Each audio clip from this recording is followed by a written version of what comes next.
If you are feeling stuck in your life, desperately seeking some kind of change, tired of the day to day, and you don't know where to start, journaling just might be the key. Now, before you stop listening, I want to just introduce you to a very special guest that I had the pleasure of interviewing today.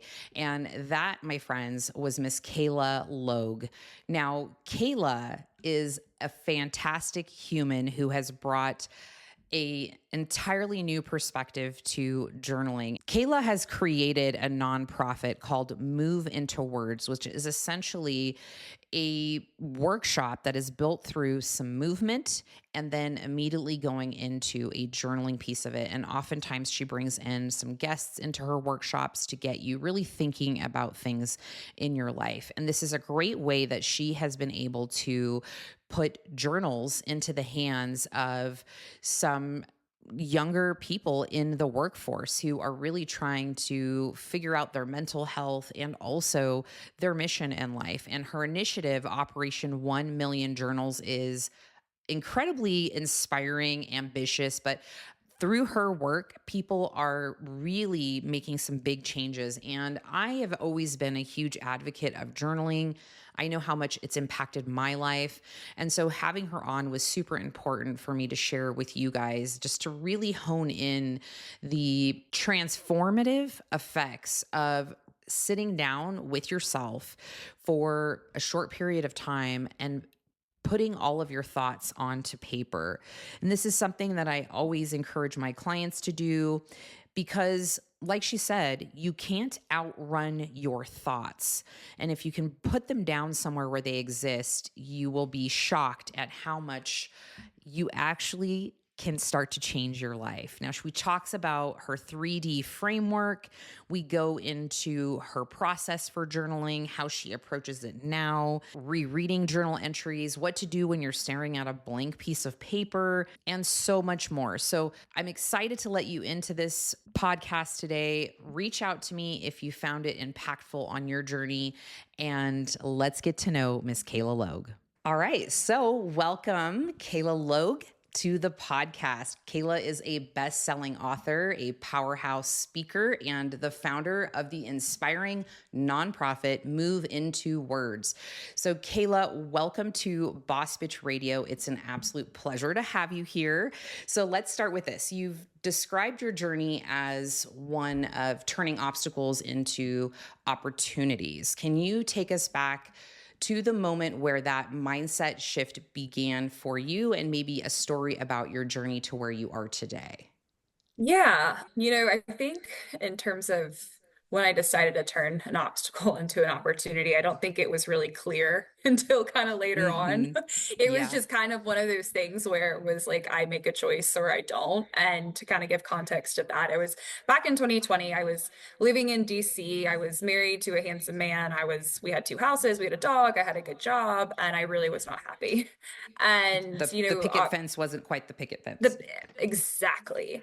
And it was one of those things until kind of later and like really reflected of why was I unhappy? And like the picture perfect life as it looked was not Mm-hmm. fitting for my picture perfect life.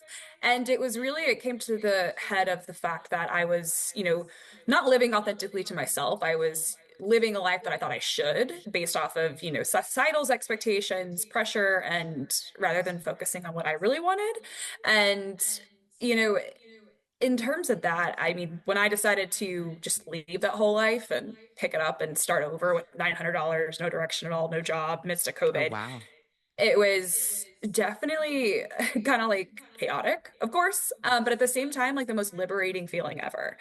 And at that point, though, of course, like not having a job, barely any money, and I committed to myself to figuring it out. Of course, I wanted love and support from my family and friends, but I didn't want help. I was like, this is Mm-hmm. my choice. I need to figure it out, and I did. But it was definitely the like confidence in myself, and kind of at my lowest point, though, I do reflect and try to figure out like how I had that confidence. I think I just knew, I don't think I know that I knew I had a much Mm-hmm. larger purpose to serve. And I didn't really know exactly what that looked like then, but I had enough faith in myself to overcome it and, to just really truly commit to figuring it out. And I did. I landed a job in luxury real estate here in Charlotte, North Carolina area. Really was able to develop my strengths and, network, and then kind of switched and was like, I have much more of a voice to say in different areas. And that's when I started writing my book. That's when I started the nonprofit. And now I'm opening Pilates studios. So, Amazing. it's constant every single day. There's setbacks, but that was like one turning point where I was like, okay, I know if I can choose this hard, I can absolutely continue to overcome hard. I love that. I love that. Now, something you said that I found that stood out was you mentioned you found it liberating, right? To know that you had $900 and off you go, right? Hmm. A lot of women would consider that scary rather than liberating. Is there a secret to shifting that perspective in terms of thinking, well, this is really liberating. I'm going to just see where this journey takes me versus living in that fear space? Does that make sense? Absolutely. I mean, if I sat here and said I wasn't scared, I'd be lying. I definitely was scared. But at the same time, that liberating feeling came from the fact that, I felt so suffocated. I felt so stuck, just going through the Mm, motions of life rather than truly living.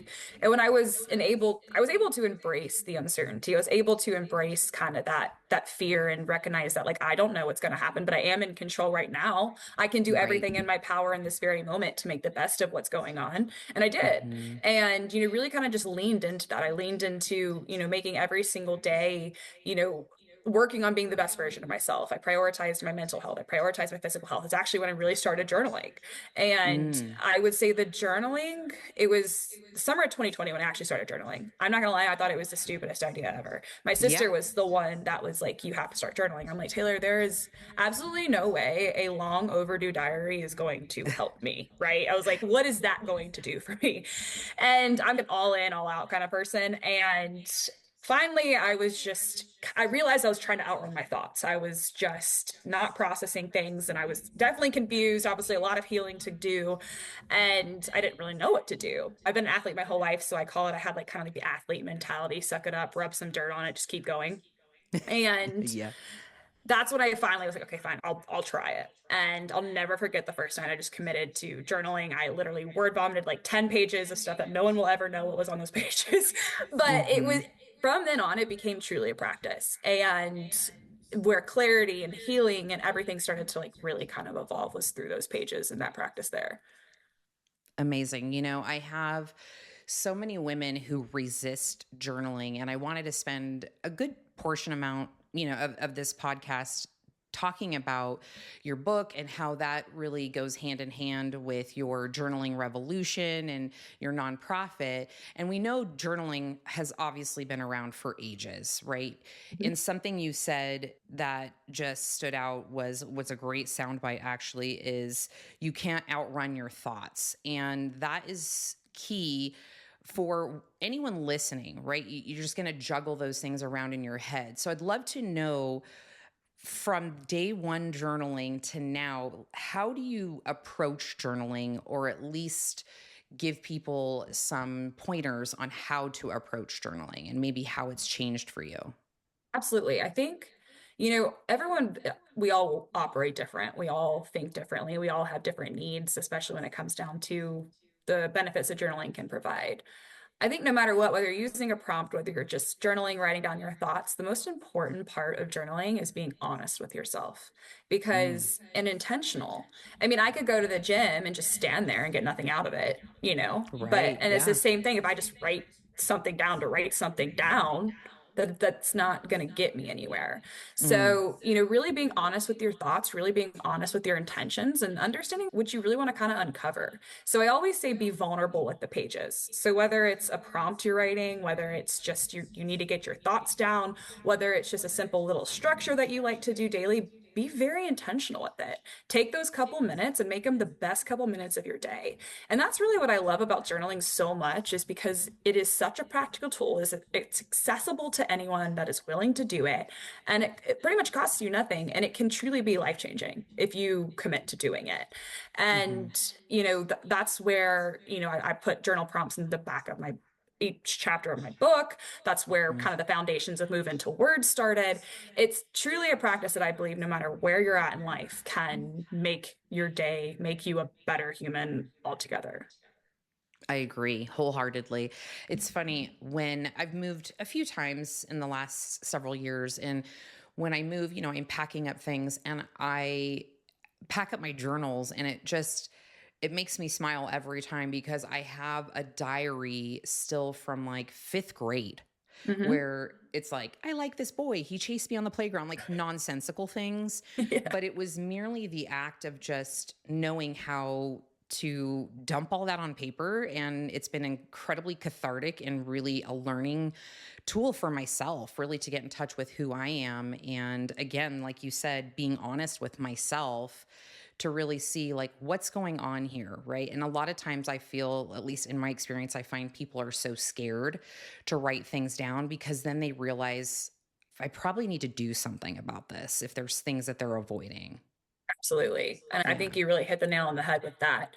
I mean, I also think, with fear, it's important to feel fear because if you don't feel fear, then it's obviously not really worth a feeling to a certain extent. Like fear is something that can be used to your advantage, but you can't let it Mm, paralyze you. And I think yeah. that's the most important thing. When you feel fear, like confront it, understand where that fear is coming from and why, and do something about it. Don't stay stuck in that fear. I think that's even through everything that, I mean, I don't think I do a lot of things that aren't scary or require a lot of change or, Hmm. evolving and growing. But that's where, confidence is built. That's where you start to become the best version of yourself, is in those Yes. uncomfortable moments and choosing to do it. And that I think that's in fact, I believe and I know that's a big difference in terms of people that have a weak mind and a stronger mind and, become those figures that people, really strive to be. So, confronting those fears rather than letting it hinder you is super important, especially when it comes down to Definitely. writing down your thoughts. Yeah, absolutely. Now, take us back to the days of your early journaling process, right? Your 10 pages of word vomit. Mhm. At what point were you in that journey, maybe like in your life when you were just kind of dabbling with the journaling process? Where were you at? Like, and what did that look like in terms of it becoming a transformative tool for you with time? Oof. Well, I was in 2020. It was the summer of 2020. I had just separated from my ex-husband. Again, I had no job. We're in COVID. I'm trying to figure out how to get a divorce. I don't Mm, know where I'm going. I'm like kind of bouncing around, seeing family and friends living out of my suitcase and really just trying to gain clarity. Like I just completely uprooted my whole life and everything I had worked yeah. for. And it felt very right, but I couldn't really pinpoint why. I didn't know really what I wanted to do. I just knew I was on the right path, but I had no idea what that path looked like. And journaling definitely, like I said, it is the one tool I credit almost any of the successes and where I am today too. Mm, Because without it, I wouldn't have had clarity. I wouldn't have been able to heal. I wouldn't have been able to process things the way I was able to. Um, I wouldn't have really, again, truly even started to be as vulnerable and honest with myself. Yeah, I was never really fearful, but I just didn't really know how to. And kind of like pinpointing back to like trying to outrun my thoughts, I was physically just running nonstop, like mhm. on repeat, like in my mind. I was repeating the same thing, but nothing was like coming from it. Like I knew what I was thinking, I just didn't know like what it really meant. And writing it all down and starting to like see it on paper and allowing the pages to continue to unfold and build upon that. A lot of self-forgiveness came from it. A lot of, like I said, that healing process began to like truly began then. And if you've ever seen the analogy of the wine cup, like with like there's wine in a glass and this is what healing looks like, and they turn on the sink faucet and then the water flows into it and it, start to come out, but it takes forever for the wine Mm, to clearly, like completely clear. Like that is, I'd probably say like the most accurate portion of healing. Like it takes a very long time to truly heal, especially from like mhm. kind of traumatic experiences and stuff. And everyone's trauma is different and what that looks like. But unless you're willing to do that and like focus on actually healing, you're never going to be able to even start that water running into that wine glass to start healing. But I do believe the journaling and the writing was an expedited healing and growth process for me. And don't get me wrong, it took years, but like I think I would still be struggling for years and years if I never started journaling. So, yeah, I mean, I definitely wasn't in a good place, but what's really cool and to kind of like pinpoint like what that transformation looked like from where I was when I first started journaling. 3 years later, flash forward, I was committed to writing my book. And I had written down when again, I had no money. I really had no direction at all. Like, I was like, I really want to write a book. No idea what it was about. Well, flash forward 3 years later, and went to a writing workshop, was, had the framework for my book, was starting to really develop it. I came back from Austin, which is where I was in Texas for like the 3-day workshop, read 3 years of journals. And it was Oh, the wow. coolest freaking day ever because if I looked back on like when I was first writing and kind of as you look back, it's the cool, it's just a really unique experience. But when I was writing things down that clearly were far out of reach at the time, and then flash forward 3 years later, and the things that I like wanted or like knew I was starting to like work towards, like I was like, I'm accomplishing these things, or I've already accomplished these things. It was really unique, so that recall and that like manifestation that you can put onto pages is when it becomes a real tool and like an actual practice of yours is one of the like most life-changing things ever, really.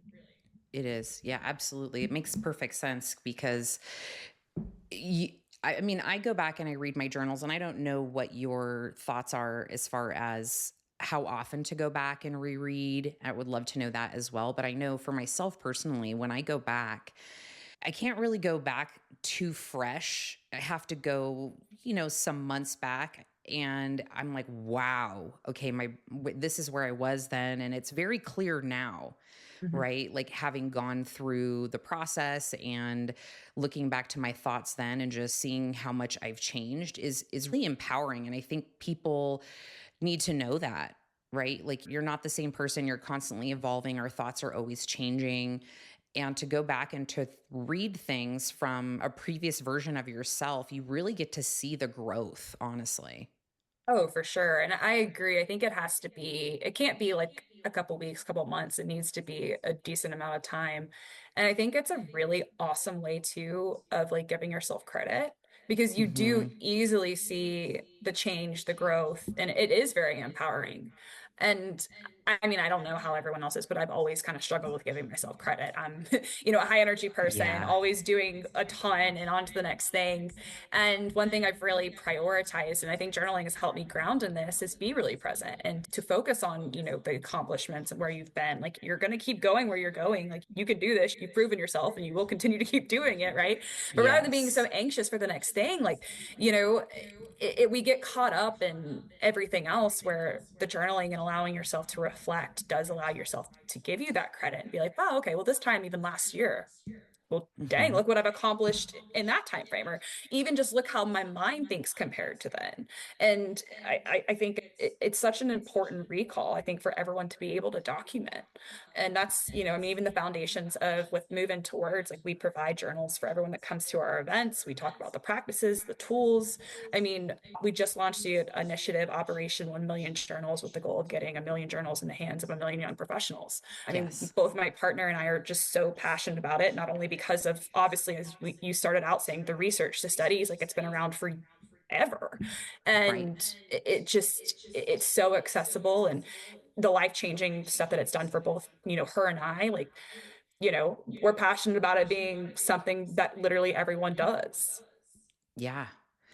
Absolutely. And I want to get more into that here in a bit. But before we dive into Operation 1 Million Journals, now for listeners out there, Mhm. do you suggest going back and rereading entries after a certain period of time? Or is there a certain practice that you follow for that? Or is it just more of an intuitive approach? I think it's kind of different for everybody, but I think an intuitive approach is the best way to put it. Because I mean, there are some days maybe like you just want a little reflection. Like where like I Yeah. mean, I don't know if you've ever been like this, but there would be days like I'll go home to, my family's house and my mom, she still keeps like boxes of photos, right, from when we were Hmm. kids. And it's super fun to sit down like with my sister and I will sit there and like we'll just, look back on memories and like refresh. Yes. And sometimes you just get in those moods. And I don't Yeah. think you should limit yourself to that. I think, even if you just want to look back and, you need a little motivation one day, I don't think there's any problem with that. And so I think like the intuitive part, of that is what's really important if you need it sometimes. And then also I think at the end of each year, I mean, going even into the new year now, like we naturally kind of reset goals and, reflect on the year past. I mean, it could be kind of a Hmm. ritual. Every year you reread your journal and kind of see, whether it's the year before or however you want to do it. But I think the intuitive approach is definitely best. I agree. Now, let's go ahead and dive into the Operation 1 Million Journals. I know you touched on it a little bit. I feel it's incredibly inspiring, ambitious, and an amazing operation initiative. How did this, give us a little more insight on how this came to be? Like, what impact are you hoping to achieve through Operation 1 Million Journals? So, I mean, really, this was like our first, like, of course, it's like you said, very ambitious. It's a lofty goal. It was our first kind of like major like fundraising initiative for Moving Towards. Last year was our first year of just like actual events that we've hosted. And right now we're just in the Charlotte area. We have a big plan to grow into multiple other cities across the nation. But we do like a workout for the body and a workshop for the mind. And Ooh. so we do some sort of physical activity. We've done boxing, we've done yoga, we've done HIIT classes. This next one that we're doing that's coming up, we'll do Pilates. And then the workshop, we pretty much talk about some sort of like major topic that, some people need obviously help just overcoming, whether it's confidence, building confidence, overcoming anxiety. This one we're doing overcoming burnout and building resilience. So really kind of combine all that into one event. But one major key component is providing journals and the practical Hmm. tools and things along those lines. And so it's a mixture of movement in your body and then, bringing everything and like combining your thoughts into words, which is how Move Into Words came about with the name of the actual nonprofit. And with Operation 1 Million Journals, I mean, hitting 1 million people and having 1 million journals in the hands of young professionals, I mean, it's a big number, right? Hmm. And with the impact, I mean, we've sat here and talked about how life-changing journaling can truly be. And Yeah. I really like it's not just putting the journal in the hands of 1 million people. It's literally giving them the tools, like making it a practice for them, allowing it to be something that, again, can be just a couple minutes a day, but can really impact, combining the mental and physical health part is super key. For me, I've always been, like I said, an athlete. Physical activity has been a priority of mine, but the mental was something that I just, kind of put on the back burner.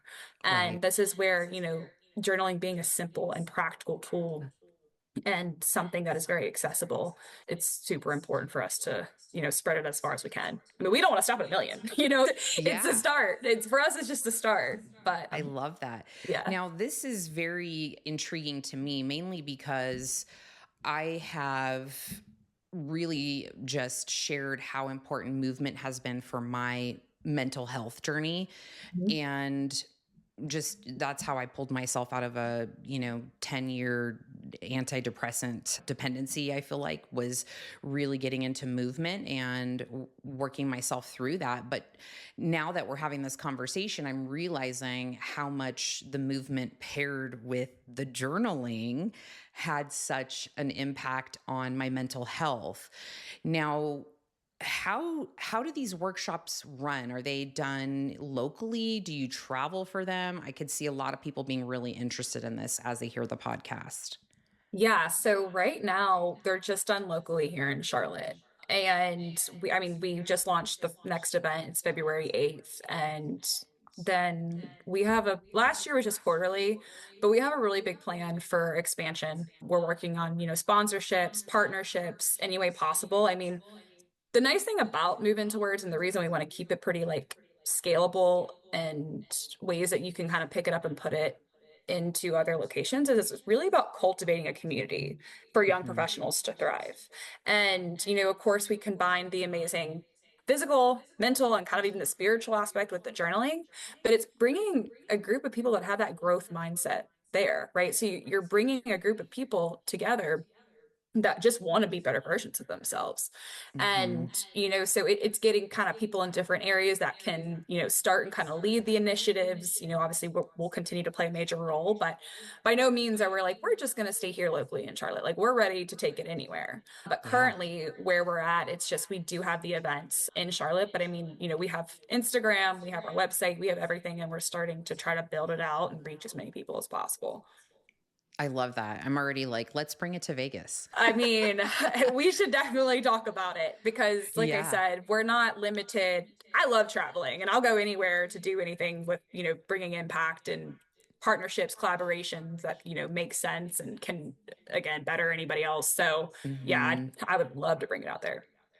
What is like, walk us through what a typical workshop looks like when you run a Move Into Words event, as far as, how many people usually attend, what does, the agenda look like? And then what kind of feedback have you received? Yeah, so the way that it's kind of structured is right now we're just doing about 2 hours. So it's like 2 hours Hmm. of all intensive and it goes by really fast. So the first about 45 minutes or so is usually the workout, 45 to 50 minutes. So, and we make sure it's accessible for all levels. So, obviously there's amplifications, modifications for anything that we offer. And then we kind of have a little bit of a break in between with coffee, snacks, be able to kind of chat, introduce, reintroduce Move Into Words to people that have just come to, like, it's their first event, they don't really know too much what to expect. And then we have a speaker. So a speaker that kind of specializes in a specific topic, the person that came and talked about overcoming anxiety is a mental therapist that really focuses on anxiety. So each topic is, really discussed by somebody that is credible in that space. And then we bring the journals. So we talk about the Mm. journaling kind of a little before we, talk about it after. With journaling, it's not something that we're like, hey, share what you wrote down, right? Of course, if you Yeah. want to, Yeah. we provide the tools and the outlets to be able to do so. But it's not like a, hey, raise your hand. We want to hear what you wrote down. But we do keep the speeches and everything very interactive. We want people talking. We want people sharing. We want it to be a vulnerable space. So that's really kind of how the events have looked so far in the past. When it comes down to, attendees, we've had anywhere from like 50 to 70 people in the past 4 events that we've had. We're looking to really grow that. I think this next one will have like hopefully closer to 100 as our goal.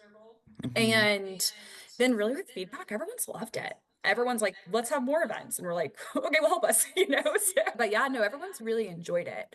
It was funny because the first event, we like knew we were onto something, but we weren't really super clear on exactly what we wanted to do. And we were kind of all over the place trying to get things coordinated. It was super busy. And this was last year.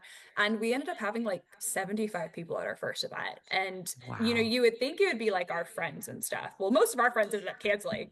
And it was Oh, people that like funny. we had like no idea. And it was so cool because people came up, they're like, oh my gosh, this is exactly what we wanted. Like, this is not here in Charlotte because that's how we came up with it. It's like, I mean, there was a lot of reasons we came up with it, but we're like, we feel a massive void for, just a strong Hmm. community of people that like are prioritizing their mental, physical health and like want to be better and like are in that growth mind space. Like, we don't want to go to bars and meet people. Yeah. So that's really how we started building out these events and really being intentional with it and working to grow to better them. It sounds amazing. I would be like sprinting to sign up for this. Come to Charlotte in How February. I know, right? How often do you typically offer these workshops? So last year we did quarterly. This year we're hoping to bring some extra volunteers on to be able to put them on even more. Because right now it's just my co-founder and I, and then some people that kind of volunteer here and there. But Mm. we're working on kind of like some upper level structuring and things like that. So hopefully we'll be able to do it more bi-monthly and with the goal of getting to more monthly. But And then doing like a super large end of year retreat or something along those lines. So starting kind of small, but definitely working to build and scale. And like I said, we definitely want it to be in multiple cities. It's not yeah. just, hey, stay in Charlotte. Like, I mean, we have a goal of over 50 plus cities nationwide. So, yeah, lofty goals. And like I said, we're in the very infancy stages here, but at the same time, like, I know it'll happen. Absolutely. I mean, definitely put me down as a volunteer if you come out to Vegas and we can brainstorm. I know some entrepreneurs and some women in the area that I've connected with here, and I think they would be all about your mission. And I think it'd be great to bring people out here. And of course, anybody who's listening in the Charlotte area, you've got to check it out, which we'll link up in the show notes for sure. Yeah, no, that'd be awesome. I would absolutely love that. I think that'd be super cool. Yeah, yeah, super fun. Now, when it comes to, let's shift gears a little bit here and talk about the actual process of journaling. I think that gets people really stuck in taking that first step. How do you approach journaling now versus when you first started? And maybe some tips on navigating that sort of awkwardness when people are just looking at a blank piece of paper. Yeah, I think, well, it's funny because I think back when I first started, like, I think I just had so many thoughts that I hadn't processed for a year. So it was easy to just write them down when I committed to doing it. But as that kind of went on, I did really appreciate kind of having like some prompts and structures to guide off of, essentially. A lot of people kind of, again, everyone is different. Some people like to just write whatever they want down and, like I say, be vulnerable with the pages. And then some people do need kind of a structure to build upon. And it's nice because really, I mean, even nowadays with the access we have to different tools, I mean, you can Google, you can do anything and come up with some different prompts. But I think it's, again, kind of Hmm. really being intentional at that. I always say start really simple though. You don't Hmm. need to be like, oh my gosh, I got to write like 3 pages. Like, it can be a couple sentences. And three things, like the one practice that I really liked, and I think this is super simple and anybody can do it, is just writing down 3 grateful thoughts. I mean, we hear the practice of gratitude often, but by actually Hmm. doing it, and it's kind of cool, even like if every single morning while your coffee's being made, like write down 3 things you're grateful for. I've done it for years. And at this Hmm. point, like I kind of just mentally do it because I already like it's just become such a normal A practice. habit. Exactly. But it's really cool when you write it down because you can like flip back and be like, oh, cool, right? Like, and there's a lot of the Yeah. times this each day is going to be the same, and that's okay. But then there's some days where you wake up. I remember one morning I was like, I'm grateful for so many things. I don't have just 3 things I can write down, and I wrote that down, right? Hmm. So it's just getting in the actual practice of doing it, and then like kind of transitioning to now as journaling becomes a practice. It's really interesting because I can easily understand when I'm like holding something back that I'm not really ready to essentially put down on paper because I like see my journal and I'm like, Hmm. oh, oh no, it's time. Yeah. Like Yeah. Oh, I feel that. I avoid it where I'm like, okay, you need to just do it. So I don't let it be avoided for too long. But it's interesting how like you feel it. You're like, oh God, I need a journal, but I'm not sure if I'm ready to do it right now. So Ah, don't do that. Just write it all down. But yeah, so it's definitely transitioned. But I think again, very much so just starting simple and letting it flow. I love that. Now, do you follow or suggest a certain practice for people in the AM or in the PM? How long? This is where people want to know like tactical things because they get stuck with the blank piece of paper. Do you find it just varies for individuals? Yeah, I mean, the only reason I say that is because, like, for me, I'm such a morning person. But then even my Hmm. sister, she's a night owl, right? So she likes doing her reading and writing in the evening, where, like, for me, like, as soon as I get out of bed, I like, doing my journaling, my like creative thoughts. So I think what's really important is carving out, especially if you're a very structured person, carving out a time that like you're probably like your most creative hour is like the time that like you're not going to be on your emails, that like you can create space for yourself. So whatever your schedule looks like, whether it is in the morning, whether it is in the evening, like even just put 10 minutes down. It might not be 10 minutes, it might be a minute, and that's fine. Hmm. But definitely like carve the time out and just commit to doing it. But that's where like, like the simple like 3 grateful thoughts. You can write that Hmm. down. If you're wanting to be like more specific, kind of like your goals, I have what I call like the 3D framework, and it's, dream it, define it, do it. So, write down your big lofty goals, define what those systems look like, and like what you need to do to start doing it. So there's a lot of things that you can kind of start to get like intentional with. It just depends on, what you're really like looking for. If you're looking for more healing, I mean, find some prompts maybe that need to prompt you to start to write more. Or maybe you just write down what the heck is on your mind. But I think for everyone it is a little bit different, but carving out that time is important. Yeah. And I love that 3D framework. Can you repeat that again? Dream, define, and what was the third one? Yeah, so dream it, define it, and do it. So Ah. it's, getting like, I mean, I always say when you're doing the dreaming phase, like write down everything, like even the big, like crazy delusional goals. Because if you don't put it Hmm. out there and share it, I mean, it's never going to come true anyway, right? Yeah. So write it down, write it all down. And then the define it part is really important because that's the systems you put Right. in place to actually achieve the dreams. Because I mean, I could say I want to be the most fit human ever, and then I'm eating like crap. Well, it's Right. my systems don't align with my dreams. And then when it comes down to doing it, that's where a lot of us get stuck. Uh-huh. we just don't do it. And that's it's a problem, so Yeah. but I think also by writing it down and like consistently, like I have a note card of kind of my intention, my purpose, and everything that I have written down. I read it every single morning. I have it in my phone just in case I don't have my note card with me. And that's the same thing with like the dream it, define it, do it. Like you have that framework that you can look back on. You can continue to read it. It keeps you like in the mindset of like, this is what I'm doing. This is what I need to do. And this is why I want to do it. And so this is like a postcard that you have that just kind of stays top of mind. Yeah, so I have I a love it. postcard. It's actually it's interesting. It's more of like a paragraph form, but it Uh-huh. definitely actually outlines like kind of that framework in a sense. But I mean, when it comes down to somebody that's just starting that, I'd say it's going to take a couple pages to write down your Yeah. dreams and your systems and, kind of how you're going to do it. But for me, it's more of like the repetitiveness of reading it over and over again to stay committed to it too. I mean, there is definitely something to be said in terms of just being able to see your goals and have them top of mind every day. I mean, I've read that over and over again. I think James Clear's Atomic Habits, he even mentions it. Hmm. But there is validity to having that, and just as a constant reminder to yourself. But rather than just looking at it and reading it, there needs to be that next step, right? The actual, like you said, the doing piece. Yep, for sure. And I think it's like that's where, having it written out clearly and like seen at least gets you kind of in. I think what allows writing it out though, it allows you to be a little more clear on your purpose too. Because we can write down all these things of like that we want to do, but if it's not something that we're really passionate about or we really want to like put our energy and effort into, the doing it part is going to lack no matter what, because you're not inspired by it. Hmm. So I think that's where, kind of those first two phases really are important and it allows you to get really clear on it. And Yeah. then the do it phase is really just comes down to your discipline, your commitment, and pushing through on the hard days. I mean, there's definitely going to be hard days. But at Hmm. the end of the day, when you can kind of revert back to that purpose and kind of get into those systems and just make it repetitive and a part of what you do and who you are, the doing it part doesn't become as hard at the same time, if that makes sense.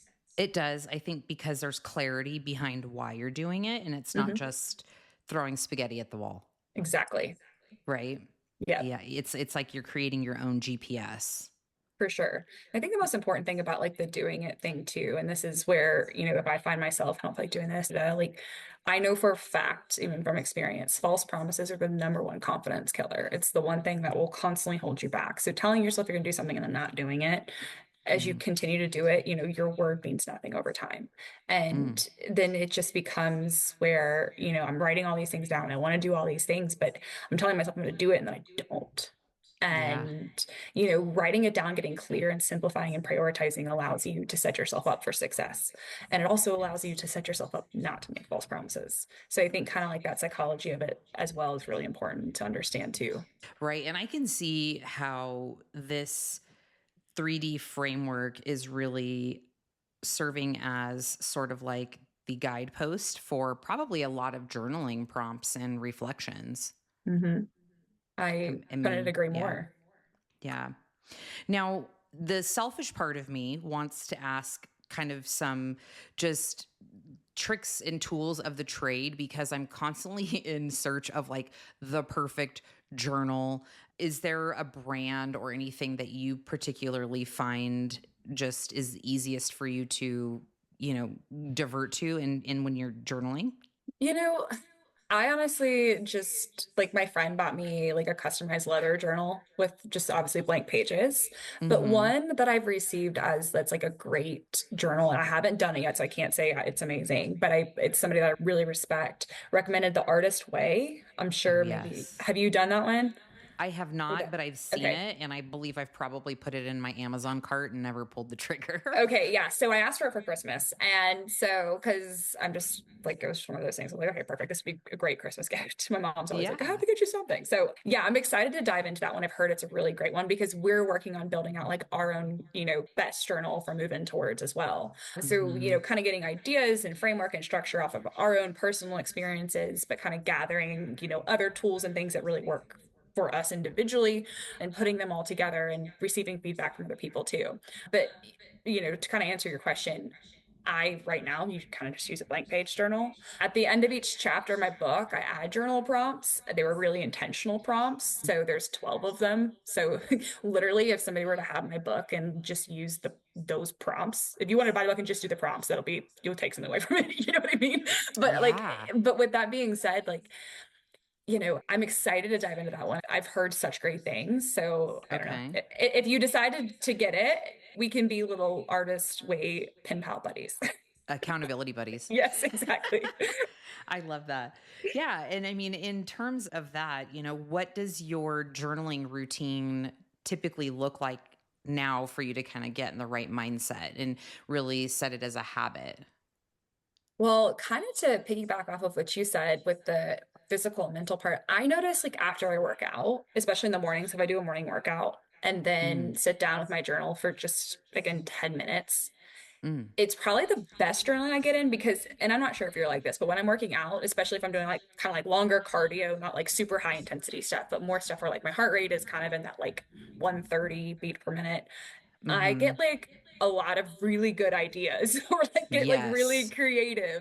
So I notice I'm able to like, and I'll be like on the Stairmaster, like writing notes down, right? Like, oh my gosh, I can't live without this. And so Mm-hmm. from there, I kind of like take that and like put it onto my pages too. So for me, I notice after like a really good like morning workout, have my coffee, I sit down. And then honestly, sometimes I literally just like pop out of bed and I'm like ready to go. So Okay. it just depends, but I really do feel like my top number one is like after a great workout, sit down with my cup of coffee. It's just like very clear and written well. And it makes sense. I mean, I have been working with business coaches for well over 10 years. And I would say a recurring theme I see with the coaches is when they talk about, journaling, writing down goals, things like that. It always follows some kind of rigorous activity. And it just there's something to be said about just mental clarity. And I don't know, I mean, it's very much similar to like when I'm in the shower, I get great ideas too. I'm like, oh, Yeah. and Yeah. hi, where can I at one point was wanting to have some kind of like waterproof whiteboard or something in my shower because it was just every time I got in there, the idea fairy was just floating around. And so I find the same thing when I get in flow in workout, but I typically will journal first thing in the morning. Like I think it was the artist way. What's her name? Julia something, I believe. Yeah. Gosh, I don't have it right in front of me, but it is I Julia. know. I forget the last name. I'll forget her last name. Yeah, but I believe it was stream of consciousness first thing in the morning, like just writing your thoughts down. But there is something to be said for the workout piece of it too, which I think is why I feel that you're moving towards is just brilliant because this is a great way to get people to get in their bodies physically and then connect that with just the mental piece of it, which is just journaling, the mental and mindset.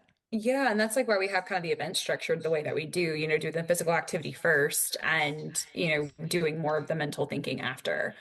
It's definitely thought out in terms of why we've done it that way, and we'll continue to kind of build upon and do it that way as well. And really, our goal, it's obviously we can only have so many events, but we really want people that come to these events in 2 hours to have such an awesome experience and start to question like, well, why did I like it so much? Of course, there's great people there, but you know, starting to create more of a physical activity and, even the journaling and the piece of really confronting things that, you know, might bother them more than they realize become more of a habit.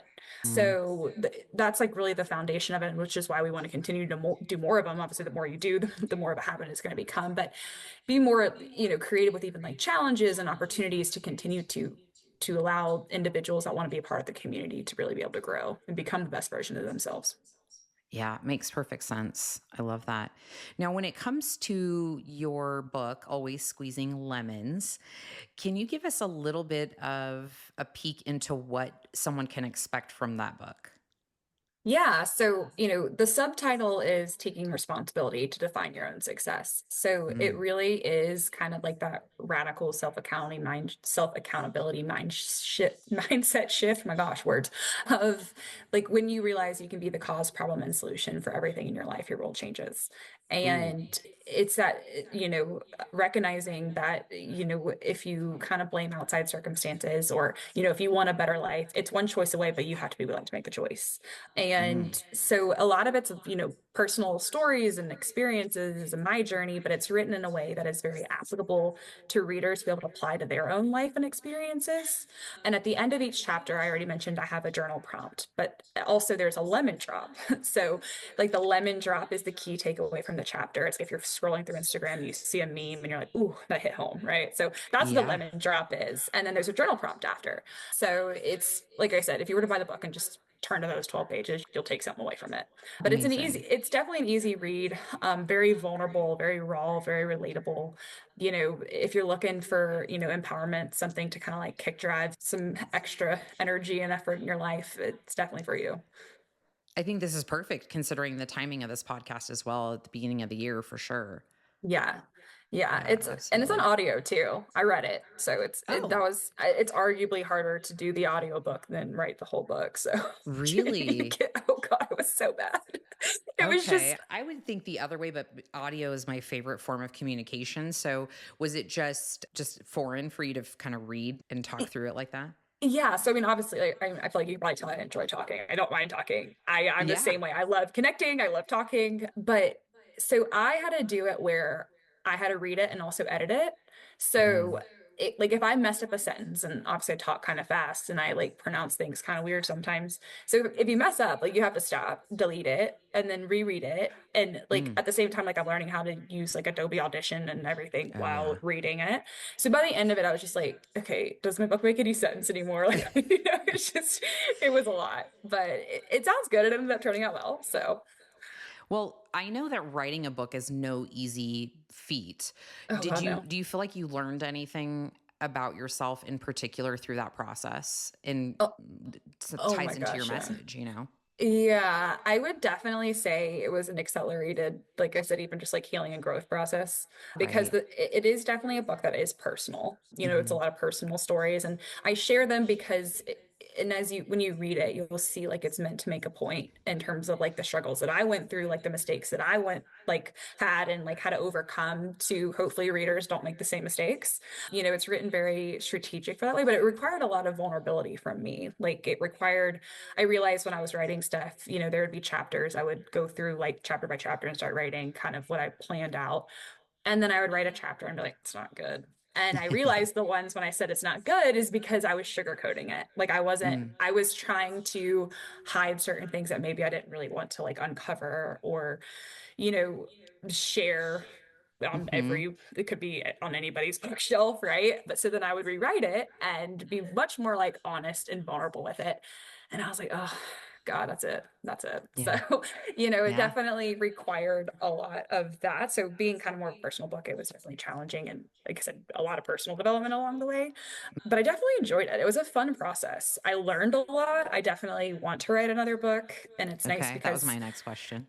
yeah, I definitely want, I mean, not right now. Like we're starting a bunch of Pilates studios and with stuff moving towards like it's just not the right time.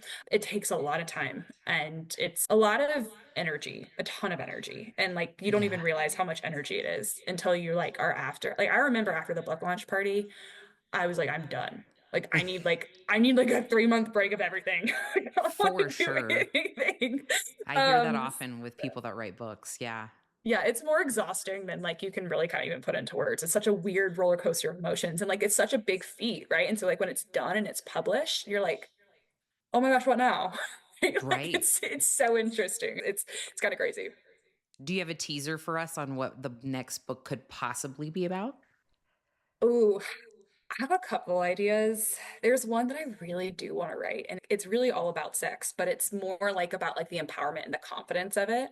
And I have a great idea for it. And it would be a lot more like research. It would be a lot of actual like interviews, talking Mm. more about like the empowerment behind it rather than Hmm. exploiting it, which is kind of the world we're Right. in today and how Yeah. like we're becoming victims of it. So yeah, I have a really solid idea for it. It's just gonna require I love. and just from like experience stuff, I think it would be awesome and very Yeah. on brand with a lot of other things that we're working on. So, Amazing. I mean, I spent over 10 years in the sensual movement world. I taught pole dancing, lap dancing, striptease, and So cool. yeah, and it was incredibly transformative in a way I did not even anticipate for my own confidence, empowerment, sexuality. I mean, so many of these things. So this is another topic I can squirrel off on with you at some point if you ever want to. But yeah, I think that would be amazing. Yeah, no, I would absolutely love to actually, because it would be kind of focusing on like the experiencing and expressing part, but not exploiting, and Right. kind of focusing on like what those extremes and how they look completely different. Hmm. But also not like completely diminishing the exploiting role and like hearing perspectives of, people that are in that industry essentially. So, and then the whole, and this I think would be have to be a whole separate book, but adding the whole dynamic of AI, oh my Oh, God, like yeah. I don't even think there would be like it's a really important thing, but I just don't even know if I could like it would be a mountain long of a book. So I don't Yeah. know. But yeah.